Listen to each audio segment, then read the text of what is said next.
video vamos a tratar de explicar la enfermedad de la leucemia a través de conceptos básicos de la histología, específicamente de los tejidos y el tejido conectivo. Entonces, primero vamos a hablar de los tejidos.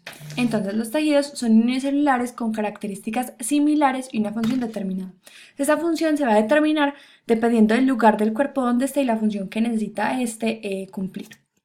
Listo. Entonces tenemos 4 tejidos básicos específicos que son el tejido epitelial, el tejido conectivo, el muscular y el nervioso. Nosotros ya hemos visto el epitelial y el conectivo, entonces vamos a hablar rápidamente de ellos. El epitelial tiene funciones que son tapizar superficies del cuerpo, revestir cavidades corporales y crear una barrera selectiva entre el medio externo y el tejido subyacente, lo cual le dará una polaridad a la célula. Estructuralmente tienen poco espacio y matriz extracelular y reposan sobre una membrana basal cuyas células tienen una polaridad, que fue lo que hablamos anteriormente, y presentan especializaciones de superficie, como microvellosidades, cilios y abundantes uniones celulares. Generalmente es avascular, lo que significa que debe tomar oxígeno de los vasos que estén cercanos a ella, al tejido. Ahora hablando del tejido conectivo, que en este momento es el que más nos importa para hablar de la enfermedad, este tiene unas funciones que ayuda a unir o a conectar diferentes tejidos. Permite el flujo de sustancias hacia las células y da soporte y resistencia a diferentes órganos. Estructuralmente, al contrario del tejido epitelial, tiene un amplio espacio intracelular y abundante matriz extracelular. Bueno, esa matriz extracelular está compuesta por proteínas fibrilares, como el colágeno y las fibras elásticas, y sustancia fundamental. Esto va a hidratar a los tejidos y va a darles como una resistencia frente a fuerzas exteriores de presión y compresión.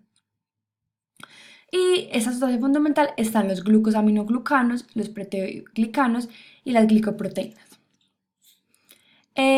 Cuando estamos hablando del colágeno en proteínas fibrilares es muy importante porque resiste las fuerzas de tensión, entonces se complementa con la sustancia fundamental y hace parte del intersticio formando fibras. Entonces hay unos tipos de colágeno que son el 1, el 2, el 3, el 4 y el 7 y el colágeno 1 va a ser el más fuerte. Entonces también posee una membrana basal que tiene unas funciones que son el filtro selectivo, determinan la polaridad de la célula, promueven supervivencia celular y sirven como las vías de migración, que es una de las funciones. Y su ubicación está en la base de los tejidos y rodea las células musculares, por ejemplo. Alrededor de los adipocitos también está. Pero de esta membrana basal hablaremos más a fondo en otro video. Listo. Entonces, el tejido conectivo se divide y tiene unas especialidades. Y la sangre hace parte del tejido conectivo especializado. Entonces, primero, ¿qué es la sangre? La sangre está compuesta por elementos formes, células y plaquetas. ¿Por qué no solamente se le dicen células? Porque las plaquetas no son células. Ahorita veremos por qué. Entonces, células, eritrocitos y leucocitos. Y plaquetas serán un fragmento celular. Y por plasma, que es matriz extracelular. Como función, tiene el transporte de sustancias a otras partes del cuerpo, vía de migración de células sanguíneas y regulación de la temperatura corporal. Entonces, hablemos primero del plasma. El plasma hace parte del intersticio y su matriz extracelular es rica en agua que permite el transporte de sustancias y conforma el 55% del volumen sanguíneo, o sea, mucho.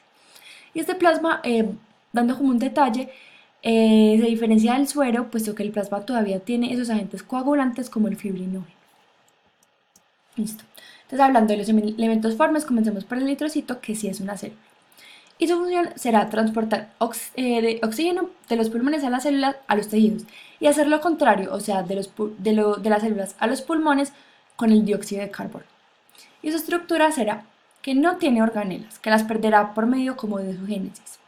Tiene una forma bicóncava que le ayuda a su flexibilidad para el paso a través de los capilares y tiene un mayor porcentaje de hemoglobina en la sangre. Tiene el mayor porcentaje de hemoglobina que hay en la sangre y lo tiene el eritrocito. Y eso también le da el color rojo. Y tiene un glucocáliz que le dará una carga negativa. Hay unos valores normales de los eritrocitos que dependen del sexo, que es hombre o mujer. Listo. También, entonces, este eritrocito tiene unas proteínas que le darán esas características que ya hablamos. Entonces tenemos unas proteínas transmembranales, que es la glicoforina A, que es esta pequeña de acá, glicoforina C, que son estas azulitas, y la banda 3. Y las proteínas de citoesqueleto o periféricas, están asociadas a estas proteínas transmembranales. Entonces vemos la aducina, la banda 4.1 y la actina. Y las asociadas a banda 3 era la anquirina y se formarán puentes entre glicoforinas C y banda 3 por medio de las espectrinas. Listo. Ya sabemos que eso es lo que le da como característica de flexibilidad, bicóncavo, de que puede atravesar y no estallarse ni romperse. Ahora hablemos de los leucocitos, que igualmente son células. Entonces tienen como función principal defensa del organismo y se clasifican en granulocitos y agranulocitos. Los granulocitos serán los neutrófilos, eosinófilos y basófilos. Y los agranulocitos, monocitos y linfocitos. Todos tienen en común que tienen una especie de gránulos, que serán los azurófilos, que ya los vamos a explicar. Pero los agranulocitos dejan de tener otros tipos de gránulos y por eso serán agranulocitos o mononucleares. Y hay unos valores normales en la sangre que son 4.5 a 10 miles de leucocitos por milímetro cúbico de sangre. Entonces, tipos de gránulos. Los azurófilos, que les dije que todos lo tienen, son lisosomas presentes en todos los leucocitos. Los secundarios específicos son gránulos de secreción regulada, presentes solamente en los leucocitos granulares. Y gránulos terciarios solamente están presentes en los neutrófilos. Ahorita hablaremos específicamente de cuáles son sus nombres. Entonces, hablaremos primero del neutrófilo. El neutrófilo destruye bacterias por dos mecanismos: la exocitosis, por medio de estos gránulos de secreción regulada, y la fagocitosis. Entonces, primero, posee gránulos azurófilos como todos los que hablaremos de ahora en adelante, y tiene una estructura específica para la fagocitosis y su desarrollo.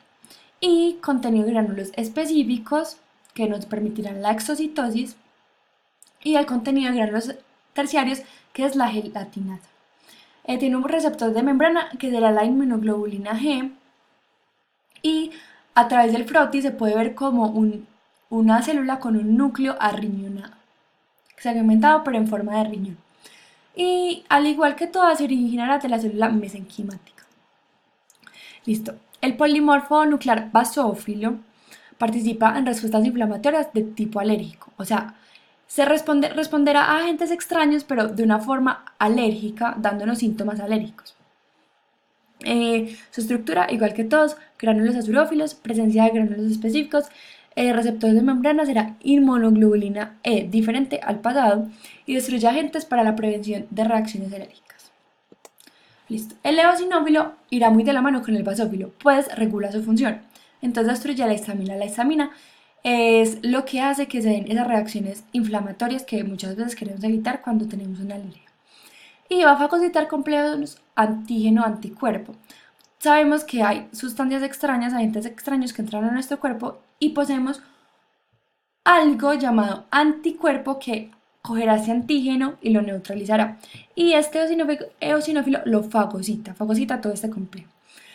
Contiene estructuras como gránulos azurófilos igual que todos, gránulos específicos e inmunoglobulina E como el basófilo, puesto que se relacionan. Y los linfocitos, hay tres tipos de linfocitos: linfocito B, T y natural killer.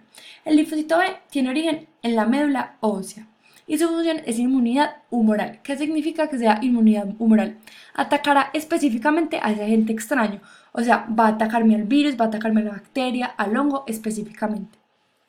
Y el linfocito T, que ahora en el timo, tendrá una función de inmunidad celular. ¿Qué significa esto? Que ya me atacará a la célula que ya está infectada, que ya tiene ese agente extraño dentro de ella.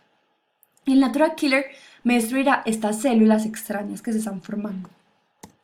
Listo. El monocito, que también hace parte de los leucocitos, es precursor de todos los macrófagos del cuerpo, hace parte del sistema fagocítico mononuclear y en su estructura contiene gránulos azurófilos, receptor de inmunoglobulina E, y tiene origen en la célula madre hematopoyética pluripotencial. Las plaquetas, como vimos que era un fragmento celular, carecen de núcleo, provienen del megacaricito que se divide en esos fragmentos. Si lo vemos en el frotis, tiene una forma ovalada con solo citoplasma y tiene gránulos de secreción regulada. Y su función es la coagulación, o sea que va a ser rica fibrinógeno como en lisosomas y en serotonina, que ayuda a la vasoconstricción. Y acá hablamos de la hematopoiesis. Entonces, el proceso por el cual se forma un tejido conectivo específico, que es la sangre, y se da en la médula ósea principalmente. Entonces una estructura que es la arteria nutricia, sinusoides venosos, que serán vasos sinusoides, es que tiene una permeabilidad alta y una vena central. Y hay dos partes de médula ósea, la roja y la amarilla. La roja es rica en proteínas, que es donde están las células madre que van a darnos origen a todas las anteriores que ya hablamos. Y la amarilla es rica en grasas, en tejido adiposo. Entonces, va a tener una parte que es estroma y parénquima. Entonces podemos hablar primero de estroma.